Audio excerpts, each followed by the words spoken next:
మైనారిటీలకు బీజేపీ వ్యతిరేకమని కొన్ని రాజకీయ పార్టీలు అంటే ప్రతిపక్ష పార్టీలు తెగ ప్రచారం చేస్తుంటాయి.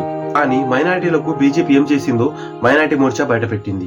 దేశంలో మైనారిటీలు అనగానే మనకు ముస్లింలు మాత్రమే గుర్తుకొస్తారు. కానీ దేశంలో మైనారిటీలు అంటే ముస్లింలతో పాటుగా సిక్కులు, క్రిస్టియన్లు, జైనులు, పార్సీలు అలాంటి కొన్ని మతాల వారు కూడా ఉన్నారు. ఇక కొత్తగా వచ్చిన లెక్కల ప్రకారం 2014 కంటే ముందు స్కిల్ ట్రైనింగ్ చేసిన వాళ్ళ సంఖ్య 20,000 కనుక ఉంటే 2014 తర్వాత ఈ సంఖ్య 20 లక్షలకు చేరుకుంది. అలాగే ప్రభుత్వ ఉద్యోగాలలో 2014 కంటే ముందు మైనారిటీల యొక్క సంఖ్య 5% మాత్రమే ఉంటే అది 2014 తర్వాత 10% కు చేరుకుంది. 2014 కంటే ముందు మైనారిటీలు ఉన్నత చదువులు చదువుకునే వారి సంఖ్య 30% కనుక ఉంటే 2014 తర్వాత ఉన్నత చదువు చదివే వారి యొక్క సంఖ్య 70% కు చేరుకుంది. 2014 కంటే ముందు స్కాలర్షిప్ల యొక్క సంఖ్య 3 కోట్లు మాత్రమే ఉంటే 2014 తర్వాత మైనారిటీలకు స్కాలర్షిప్లు 5 కోట్ల వరకు ఇస్తున్నారు. మైనారిటీలకు బీజేపీ ఎంత చేసిందో వేరే ప్రభుత్వాలు ఎన్ని చేశాయో.